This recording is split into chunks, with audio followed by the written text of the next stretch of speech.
Hey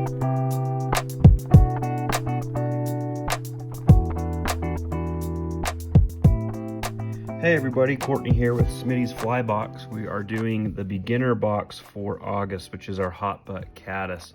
Fun little variation on the elk hair caddis dry fly, and this one just introduces you to just putting a hot spot on the fly for a tail. So this fly has worked really good for us this summer. I've really enjoyed fishing it over the years though. Anyways, it's been a good one. It's really fun to tie. So I'm just going to start my thread right here about an eye length behind the eye. That's where I'm also going to mark. I like to start my thread there because that just shows me where I'm going to tie my elk hair in. So I don't want to bring any of the other materials up past that thread point. And now once I have my thread anchored, I can just wrap back to our material tie-in point. I'm going to leave my thread hanging right even with the barb, and we're going to tie our tail in first. You can use lots of different materials for the tail, yarns or flosses. This is just egg yarn that we like to use, nice fluffy. Comes in a bunch of different colors, and this one we're going to be doing chartreuse. This is one of my favorite color, hotspot colors for nymphs or for dry flies. I really like chartreuse. I think it just builds a really good contrast for fish to pick up on. So I'm going to tie that right on top of the hook shank. Notice that's not a big thick clump. I don't want it too big, too overpowering. It'll end up sitting your fly on its tail. You don't want that, and it'll just look too big and gaudy. So I'm going to tie that in. I'm going to cut this short. I'm just going to take a good pair of sharp scissors and just hold that tight with my left hand and come in with my scissors on the right, and we're just going to leave that nice little tail hanging out the back there, just barely past the hook bend. We can come in here now and just trim this out. I like to twist this. It just makes an easier cut point, and I can just go ahead and trim that out. And I'll tie down those butt ends. Okay, our next material is going to be our wire, which is just going to be extra small or small wire, whatever you have. And this is just in copper. You could obviously mix and match your colors here, but I'm just going to tie this right to the side of the hook. And then we're going to take our Peacock herl, and depending on the herl you use, sometimes they're kind of scraggly and not very full. I always use 2, but sometimes I'll use 3 if the herl's not very thick. This one I'm just going to use 2. It's a pretty good, decent amount of Peacock fibers on these herl strands here. So I'm just going to take these and tie those just right by the tips, right to that tie-in point. Now I'll advance my thread forward. I'm just going to stop short of where I started my thread. So now I'm just going to bring my my Peacock forward. And I'm just going to do this in touching wraps where I do one wrap right in front of the other. And Peacock always gives a nice dimension to a fly, a little bit of liveliness, some good color and sheen to a fly. So it's always a good material to use, dry flies or nymphs. It doesn't build up a ton of bulk. So I'm going to get right up here to my thread. I'm going to do one more turn here. I'm holding my Peacock up with my right hand, drop this bobbin up and over with my left. Do that one more time. And then come in and trim out that excess. Okay, so we got the body and the tail, and now we're just going to tie in our hackle. And you could use brown hackle, black hackle, dun, it doesn't matter. With the caddis, you could use lots of different materials for the body even too. Besides the Peacock, you could use dubbings, whatever you want to do. And so for this, I'm going to take my hackle strand here, and I'm just going to strip these barbs off. I'm just going to expose part of that stem. And then when I tie it in, I'm going to tie it in with the top of the feather facing me. And the top of the feather, you'll know it's a little darker. It's got a more shine to it as well. So those black bars on this grizzly hackle is a lot darker than the underside, where it's going to be a little more dull. It doesn't have the sheen to it as well. And I'm just going to push that stem out past the eye. Now the trick here is I don't want to trap any of those hackle barbs with my thread. So I'm just gonna be careful, wrap that 3 times, and then I have enough here I can fold that stem back. This just adds a little bit more durability to the fly, but I'll fold that stem back and tie it down again.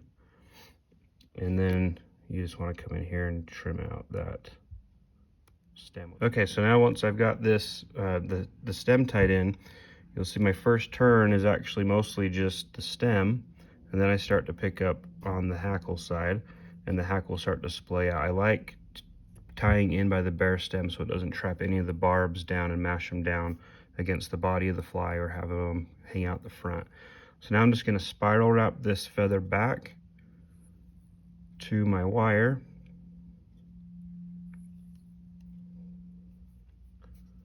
Once I get here to the wire, I'm holding that feather with the left hand.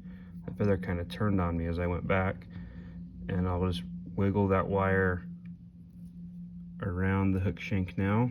And I want to avoid trapping a lot of I don't want to trap a bunch of these barbs down with the wire, so I'm just going to wiggle that through as I go, and this will help just kind of keep those hackle barbs standing up.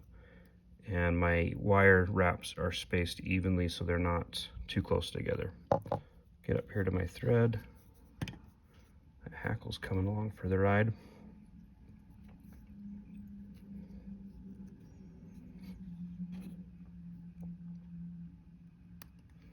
Trim out our extra small wire. Make sure you trim this tail out here now. You don't want to leave that hackle hanging out the back of your fly.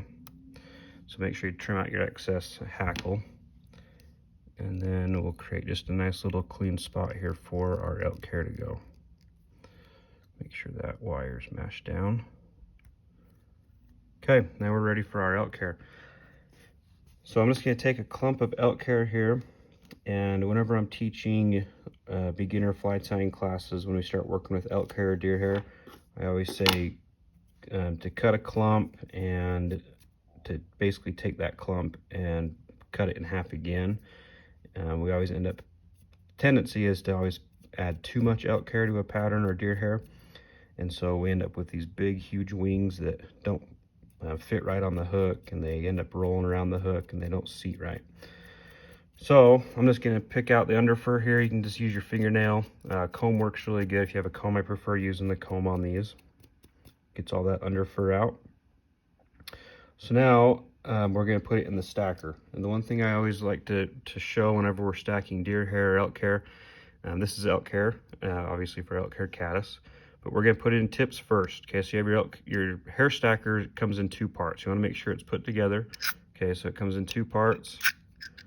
We're going to keep it together like that. We're going to put these tips. The tips are these gold tips with the very fine black top at the very end of the tip. We're going to push those tips down into the hair stacker, and then we'll tap that on the table. And now when I'm going to pull this hair stacker apart, I'm going to keep it horizontal. I'm just going to kind of twist it as I pull it apart. My tips are all nice and lined up now, and they're facing the way they're going to be tied in. I want to limit handling these as much as possible.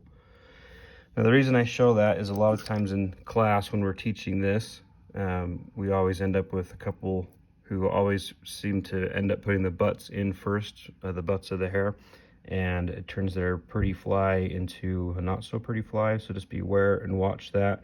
If you haven't stacked hair before, just look for that. And the last thing I like to do is before I actually tie it on, I look close at the tips.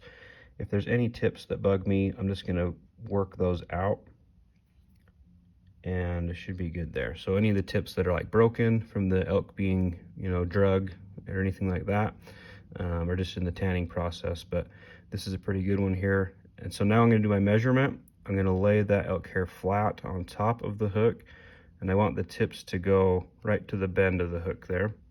And then I'm going to transfer my hand, holding it now tightly with my left hand, and I'll bring, give myself some slack here on my thread, and I'm going to bring a loose wrap up and over. And now as I come down, I'm going to tighten it, come down again, tighten it again, second wrap, third wrap, tighten, fourth wrap, tighten it. And now what I can do is pick all this hair up, So our elk hair wing's nice and splayed out there. And now I can pull these butt ends back and just keep tying them down. Just makes a more secure fly, a little more durable. That elk hair is less likely to spin a bunch. I mean, after a few fish, these elk hair wings get pretty mangled anyways, but it'll last you just a few more fish than otherwise not doing it. Okay, and that's all it is there. So I'm just gonna do my whip finish here, just right in front of the elk.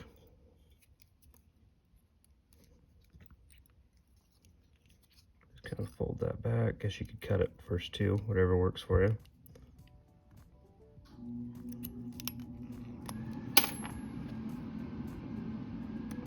And then we're ready to trim our elk hair. So I just like to grab all these butt ends.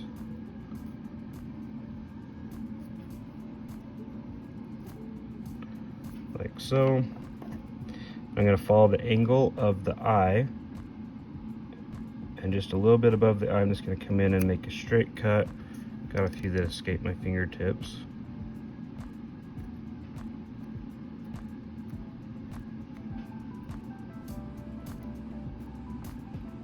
Using sharp scissors definitely helps here though. But there is your hot butt caddis, a wonderful summertime fly to use. Like I said, that contrast or that bright color versus the dull color, I think really stands out for these fish. And I think the cutthroat especially love it in our area here. And it's a fun fly to tie too. So let us know how you do with it. Don't forget to subscribe to our YouTube channel so you don't miss a video. And go ahead and make sure you tag us in your posts on Facebook and Instagram. And we'd love to share your content that you share of ours. So appreciate it.